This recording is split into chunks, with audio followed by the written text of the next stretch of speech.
در فردای فروپاشی نظام اولین نیروهایی که در حفظ امنیت و جان و مال مردم در کار خواهند بود حتی در دوران گذار همین نیروهای انتظامی هستند.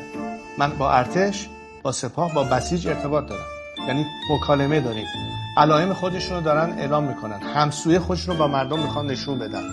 واسه بیشترین ضمانت رو در این که در دوران انتقال بعد از فروپاشی کشور ما هرج و مرج نشه اتفاقا نقش کلیدی همین نیروهای انتظامی است.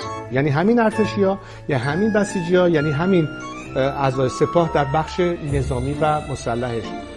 شما فکر میکنید که در زمان این انتقال قدرت پس از فروپاشی نظام اولین ابزار حفظ امنیت در کشور کیا خواهند بود؟ مگه همین کسایی نیستن که اسلحه دستشون هست؟ وظیفه شورای اتحادیه طبیعی است که بایستی بتونه با بدنه ارتش، سپاه، بسیج زمینه این تغییر و انتقال قدرت رو فراهم بکنه. با خود من بسیار ارتباط برقرار میشه، چه از بدنه سپاه چه از دیگران، و احساس میکنم که واقعا میخوان این تغییر رو ببینن، منتها نمیخوان وسط زمین و هوا باقی بمونن. عوامل ارتش، پشت سرش عوامل سپاه، عوامل بسیج بگن دیگه بس اون نقطه سقوط پایانی نظام خواهد بود.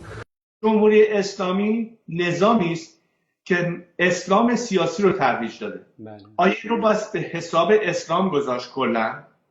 حالا یه عده‌ای با مذهب اسلام مشکل دارن، بسیار خب مذهب دیگری رو اتخاذ بکنن، ولی ما آیا میخوایم مشکل مملکتمون رو با اسلام ستیزی یا مذهب ستیزی پیش ببریم؟